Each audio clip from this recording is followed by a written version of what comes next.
그 사람들은 다른 사람들을 판단할 때 하나의 사건이나 그 사람의 한 말 한마디를 가지고 판단하는 경우가 많습니다.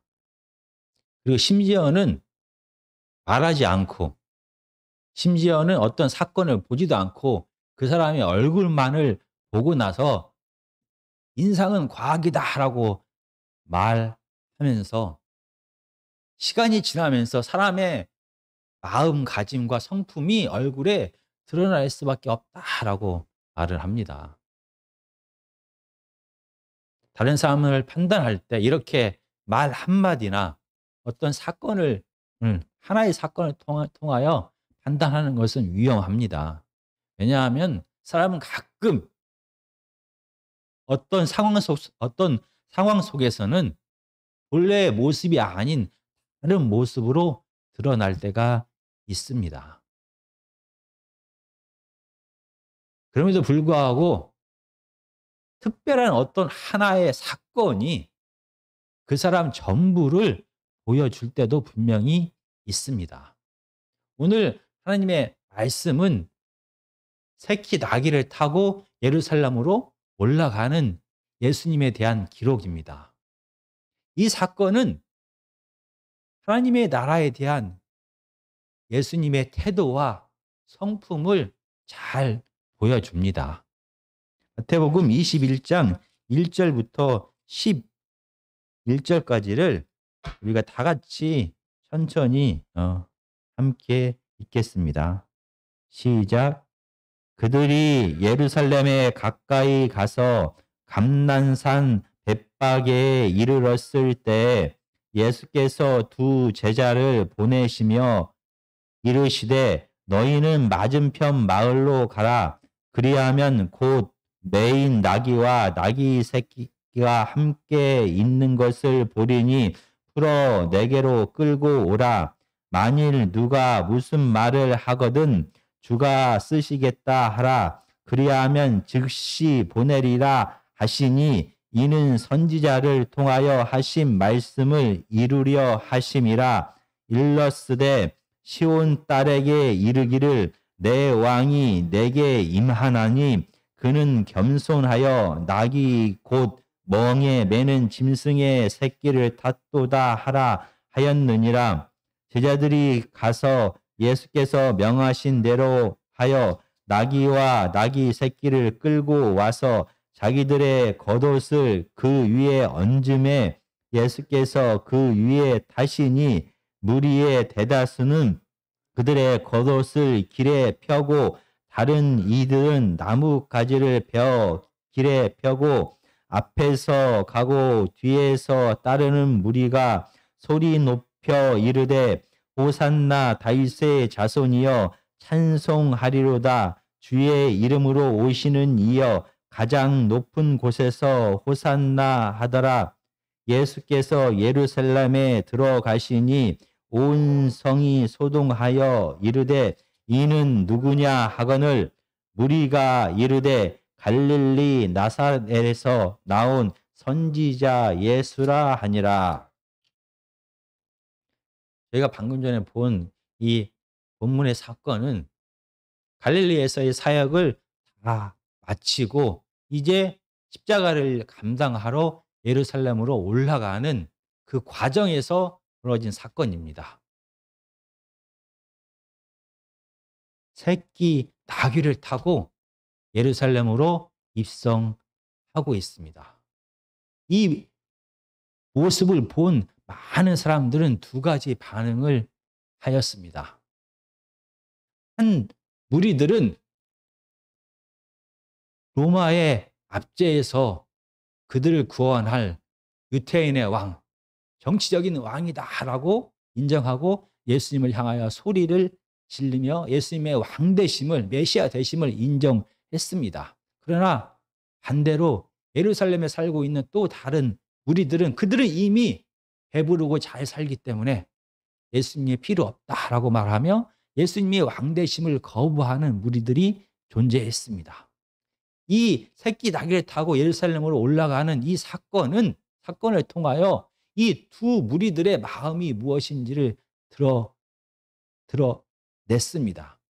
반면에 이 새끼 나귀를 타고 예루살렘으로 올라가는 이 사건은 예수님이 누구인지도 분명하게 드러냅니다.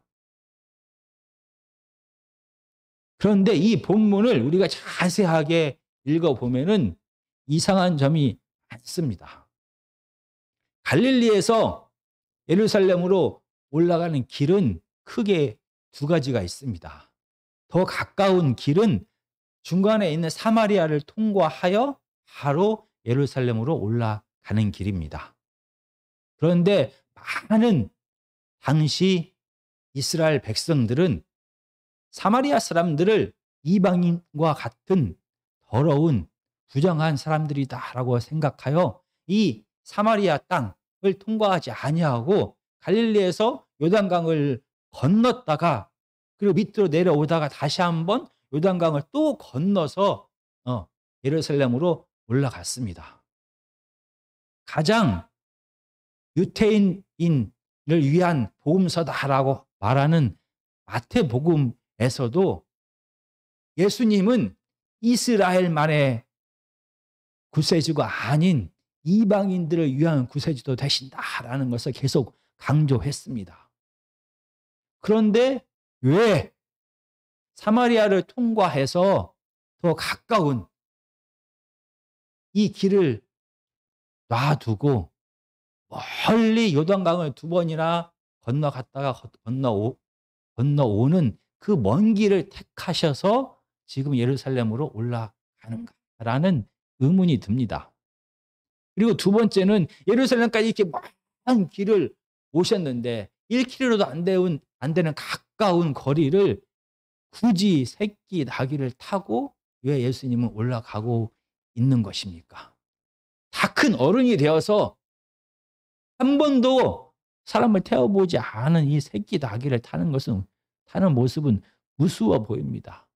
왜 그런데 이 우스워 보이는 행동을 예수님께서는 하고 있는 것입니까?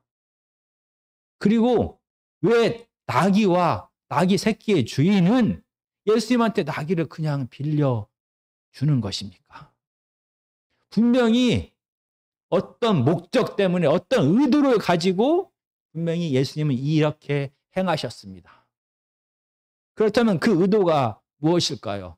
그리고 당시에 많은 무리들은, 아니 제자들은 예수님의 의도를 알고 있었을까요? 지금 이 새끼 나귀를 타고 예루살렘으로 올라가는 이 사건을 기록하면서 마태는 스가랴 9장 9절을 인용합니다. 신약의 저자들이 구약의 말씀을 인용할 때는 그 본문만을, 그 구절만을 가져오는 것이 아니라 때로는 스가랴 전체를, 때로는 그 장 전체를 이해해야만 본문을 이해할 수 있도록 뜻을 전체적으로 가져옵니다. 지금 스가랴 9장 9절을 인용하면서 새끼 나귀를 타고 예루살렘을 올라가는 예수님의 모습을 기록하면서 예수님 스스로가 이제는 감추지 아니하고 바로 스가랴서에서 기록된 그 여호와의 종 말세 올 메시아가 바로 당신이심을 스스로 밝히 드러낸 것입니다. 그런데 많은 사람들이 오해했던 것처럼 정치적인 왕, 승리의 왕, 유태인들만의 왕이 아니다라는 것을 예수님은 이 새끼 나귀를 타시면서 분명히 보여주셨습니다.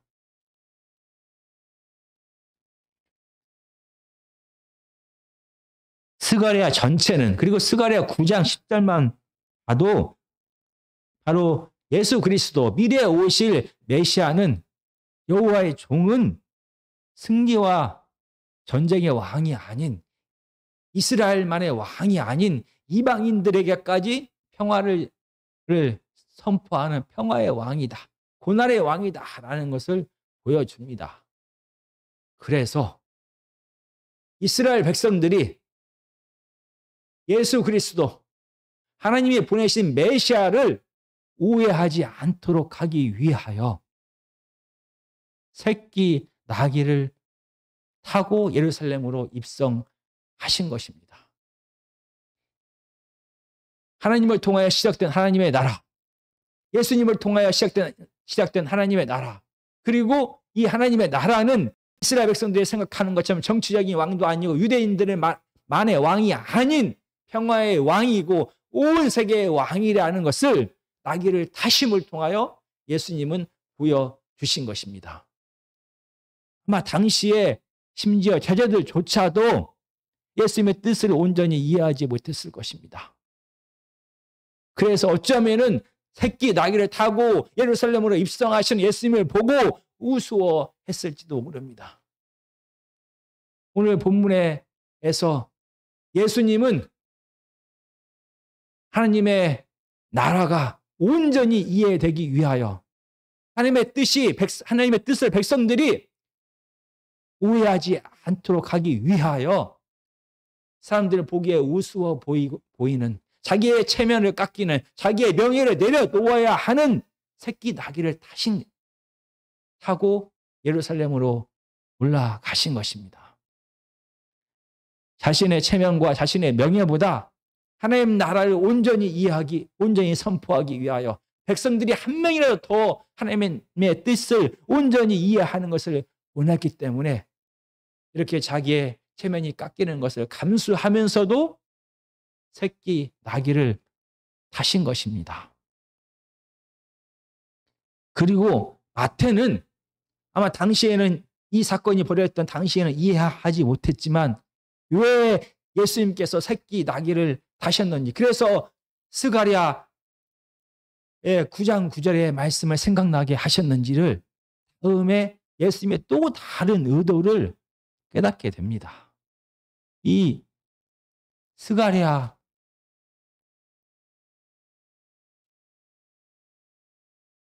14장은 종말에 올 여호와의 종 메시아가 구체적으로 어떤 길을 통하여 예루살렘으로 들어오는지를 기록하고 있습니다.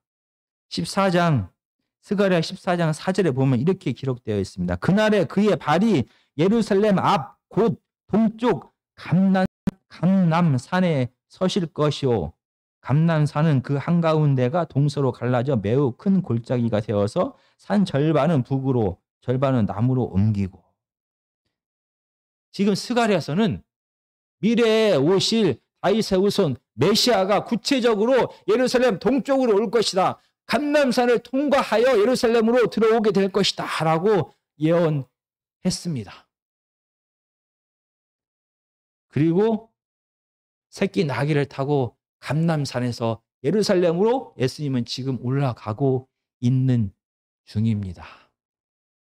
이스라엘 백성들이 바로 메시아가 예수님이 바로 구약에서부터 그토록 예언되어졌던 그 다윗의 자손이고 하나님의 아들로서 이 땅을 구원하기 위하여 오신 메시아다라는 것을 다 이해하기를 원했습니다. 온전히 예수님이 바로 하나님의 보낸 종임을 알기를 원했습니다. 그래서 더 많은 사람들이 한 명이라도 더 하나님의 나라에 대하여, 예수님에 대하여, 하나님의 뜻에 대하여 올바로 이해하기를 원해서 몸이 더 피곤함에도 불구하고 사마리아를 통과하지 않고 그 먼 길을 돌아서 지금 예루살렘으로 입성하고 있는 것입니다. 혹시 사마리아 사람들, 많은 유태인들이 예수님도 사마리아 사람들을 미워하는구나, 사마리아 사람들을 부정하게 생각하고 있구나라고 오해할 수 있음에도 불구하고 더 큰 하나님 나라를 위하여 하나님의 뜻이 무엇인지를 분명하게 전하고 밝히기 위하여 많은 사람들의 오해와 편견과 육체적인 피로를 뒤로하고 한 길을 돌아서 지금 예루살렘으로 들어가고 있는 것입니다. 오늘 본문에 새끼 나귀를 타고 예루살렘으로 올라가시는 예수님은 하나님의 나라를 모든 백성들에게 올바로 전하기 위하여 한 명이라도 더 하나님의 뜻을 오해하지 않기 위하여 자신의 감정과 자기의 명예와 자기의 체면과 자기의 피로 육체적인 것을 다 내려놓고 온전히 하나님의 뜻에 순종합니다. 하나님의 나라를 밝히 드러내고 있는 것입니다. 이렇게 한 사건이 하나님의 뜻을 온전히 드러내기 위하여 하나님의 나라가 어떤 나라인지를 한 사람이라도 더 오해하지 않기 위하여 예수 그리스도가 유태인들의 왕, 정치적인 왕, 전쟁의 왕, 승리의 왕이 아닌 평화의 왕이라는 것을 온전히 알리기 위하여 준비하시고 계획하시고 또 개혁하시고 또 준비하셔서 즉흥적으로 요단강을 건너서 감난산을 통과하여 예루살렘으로 오신 것이 아니라 계획하고 준비하여 온전히 순종하기 위하여 온전히 순종하는 모습을 오늘 사건은 보여줍니다. 이렇게 하나님 나라를 위하여 하나님의 뜻을 위하여 그리고 한 명이라도 더 많은 백성들이 하나님을 온전히 이해하는 것을 원했기 때문에 준비하고 또 순종하고 또 순종했던 예수님의 모습을 오늘 사건은 보여줍니다. 이런 배경에서 이 나귀 주인의 이상한 행동을 우리는 이해할 수가 있습니다. 마태복음 21장 2절과 3절을 제가 다시 한번 읽어보겠습니다. 너희는 맞은편 마을로 가라. 그리하면 곧 매인 나귀와 나귀 새끼가 함께 있는 것을 보리니 풀어 내게로 끌고 오라. 만일 누가 무슨 말을 하거든 주가 쓰시겠다 하라. 그리하면 즉시 보내리라 하시니. 지금 제자들과 예수님은 벳바게에 도착합니다. 그리고 나서 예수님이 제자들 두 명에게 이렇게 말합니다. 너희는 맞은편 마을로 가라 라고 말합니다. 여기서 지금 맞은편 마을이 어디인지가 참 이 본문의 구조 속에서는 저는 이해하기가 힘듭니다. 길을 가다가 감난산 바로에 도달했을 때가 바로 그 마을이 벳바게입니다. 그리고 제자들을 향하여 맞은편 마을로 가라라고 말합니다. 이 맞은편 마을이 벳바게를 말하는지 아니면 또 다른 마을, 바로 예루살렘에 가까운 또 다른 마을인지 잘 어떻게 해석해야 될지가 잘 모릅니다. 그런데 복음서에서 바로 예루살렘 근처에 자주 등장하는 마을이 있습니다. 예수님이 자주 그곳을 방문했던 마을입니다. 바로 마리아와 마르다와 나사로가 살고 있는 마을이 베다니입니다. 그 마을이 바로 이 지금 감난산 주위에 있는 성경에서 계속 기록되어진 마을입니다. 어쩌면 지금 맞은편 마을이 그동안 예수님이 많이 자주 방문했던 베다니일 수도 있습니다. 그래서 베다니에 있는 어떤 나귀 주인에게 가서 이 나귀를 빌려달라고 말하는 것일 수도 있습니다. 그런데 당시에 나귀는 비싼 동물입니다. 나귀 한 마리가 아니라 나귀와 나귀 새끼까지 아무런 약속도 없이 그냥 주가 쓰시겠다라고 말했다고 빌려주는 것은 정말로 이상합니다. 그래서 많은 학자들은 이 본문을 어떻게 해석해야 할지 잘 해석이 많이 갈립니다. 그리고 이 본문을 더 많은 사람들은 본문의 사건을 통하여 하나님의 예비하심, 하나님의 능력을 찬양합니다. 그리고 이 나귀 주인의 믿음을 찬양합니다. 그런데 다르게 해석할 수도 있습니다. 이 맞은편 마을이 벳바게든지 아니면 맞은편 마을이 베단이든지 상관없이 어쩌면은 예수님은 미리 약속하셨다라는 것입니다.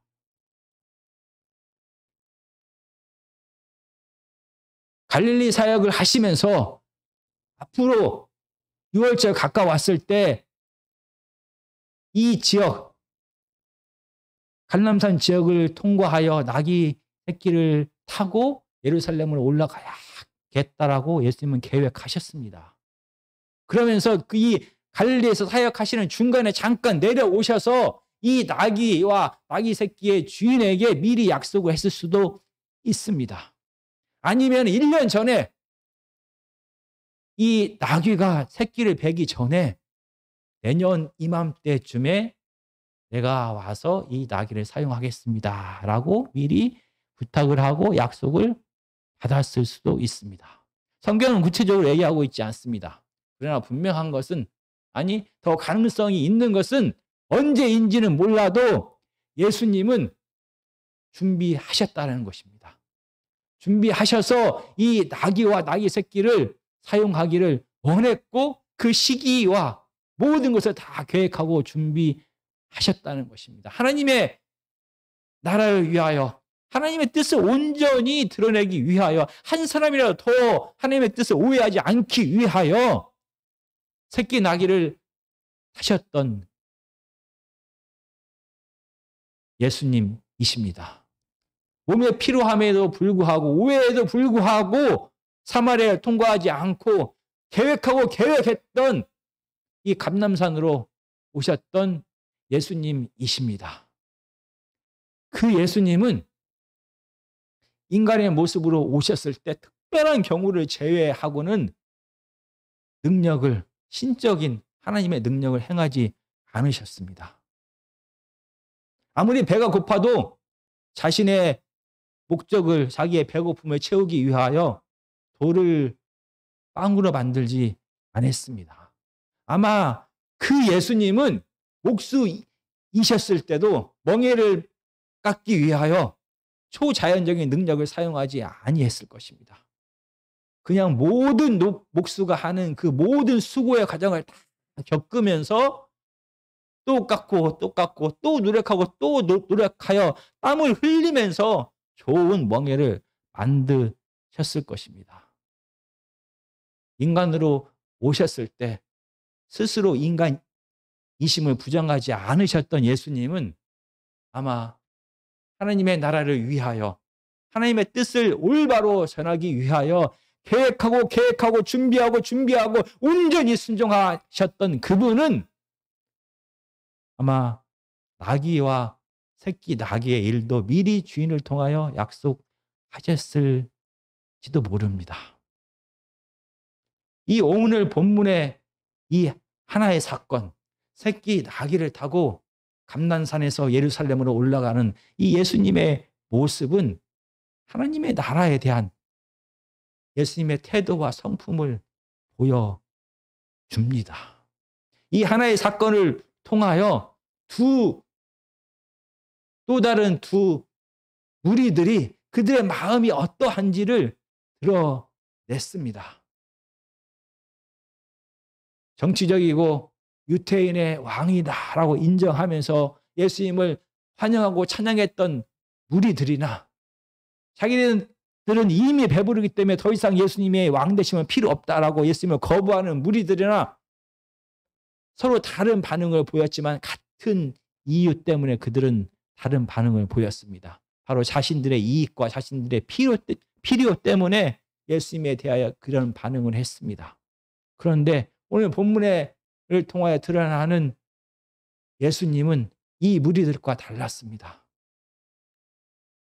예수님의 필요와 예수님의 이익과 예수님의 감정과 예수님의 명예와 예수님의 체면이 중요한 것이 아니라 예수님에게 가장 중요한 것은 하나님의 나라였습니다. 그리고 하나님의 뜻이었습니다. 그리고 한 명이라도 더 구원하기를 원하는 이 불쌍한 사람들이었습니다. 그래서 하나님 나라를 올바르게 이해시키기 위하여 하나님의 뜻을 많은 이스라엘 백성들이 오해하지 않기를 원해서 한 사람이라도 더 하나님을 올바로 이해하고 예수 그리스도의 왕되심을 올바로 인정하는 것을 원해서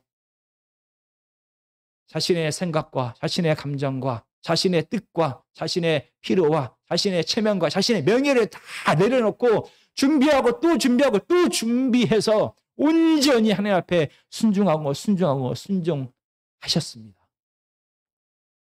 오늘 본문의 사건은 바로 이런 예수 그리스도의 마음을 정확히 잘 보여주는 사건입니다. 이렇게 드러난 예수님의 마음이 무엇입니까? 21장 5절입니다. 시온의 딸에게 이르기를 내 왕이 내게 임하나니 그는 겸손하여 낙이 곧 멍에 매는 짐승의 새끼를 탓도다 하라 하였느니라. 바로 예수님의 성품은 겸손입니다. 이 겸손이라는 이 단어는 마태복음에서 다른 한국말로 번역이 됩니다. 온유하다라고 할 때 이 단어를 사용합니다. 발복, 우리가 보았던 마태복음 5장 5절은 온유한 자는 복이 있나니 그들이 땅을 기업으로 받을 것이며 라고 말합니다. 이때 사용한 단어가 온유입니다. 이게 바로 겸손이라는 단어입니다. 당시에 이 겸손, 온유란 말은 크게 세 가지 뜻으로 사용되었습니다.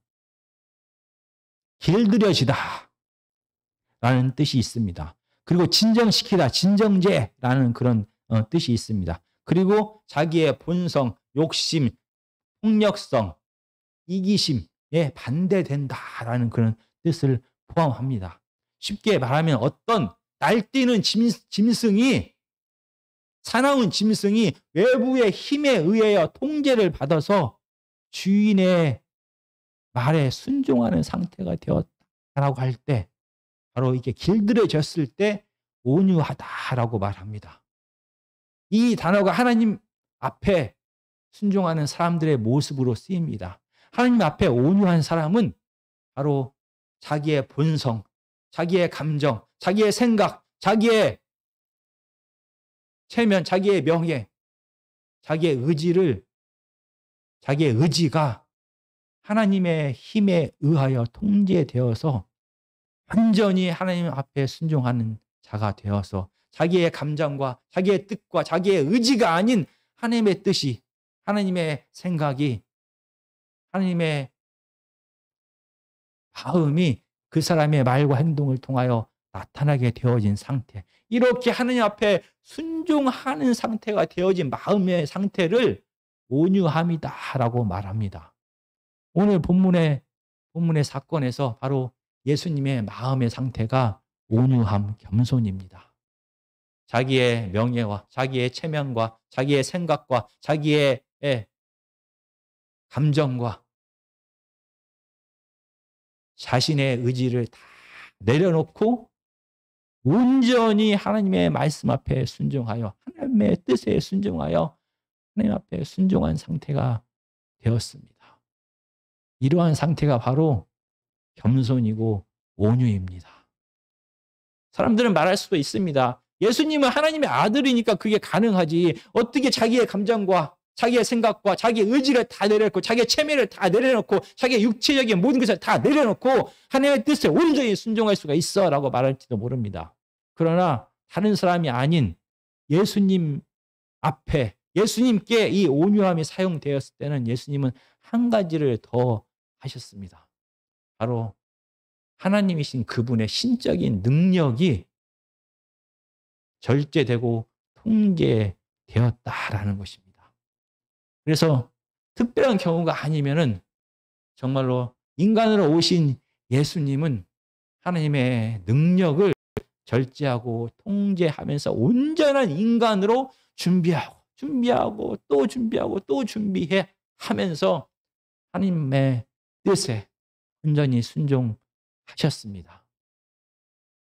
지금 오늘 본문의 말씀은 예수님의 마음에 대하여 잘 보여줍니다. 십자가에서 죽으실 때만 죽기까지 예수님은 순종하셨습니다. 그렇지만 십자가에서 죽을 때만 순종했던 것이 아닙니다. 십자가를 지러 예루살렘으로 가는 모든 길 가운데서도 예수님은 겸손하셨습니다. 자기의 생각을 내려놓고 감정을 내려놓고 자기의 뜻을 내려놓고 온전히 하나님의 뜻과 하나님 나라를 위하여 또 준비하고 또 준비하고 또 준비하면서 온전히 철저하게 순종하는 삶을 계속 살으셨습니다. 이 예루살렘에서뿐만이 아니라 갈릴리에서의 모든 사역 가운데서도 하나님의 나라를 위하여 하나님의 뜻을 위하여 더 많은 백성들이 하나님을 알게 깨닫게 하기 위하여 순종하고 준비하고 온전히 하나님의 뜻을 드러내는 그러한 하나님의 자녀로 예수님은 사셨습니다. 바로 이렇게 온유한 자에게 땅이 주어집니다. 온유한 자에게 하나님의 나라를 참여하게 하시고 하나님 나라를 상속시키는 것입니다. 정말 하나님의 아들 되신 예수 그리스도뿐만이 아니라 예수님을 주인이다 고백하면서 제자로 살아가는 우리들의 마음가짐이 바로 이런 겸손, 온유함이어야 한다는 것입니다. 우리의 생각을 내려놓고 우리의 감정을 내려놓고 우리의 명예를 내려놓고 우리의 체면을 내려놓고 하나님의 뜻에 온전히 순종하는 자, 온전히 순종하기 위해서 또 준비하고 철저히 준비하는 자가 바로 이 겸손한 자라고 오늘 성경은 저에게 말합니다.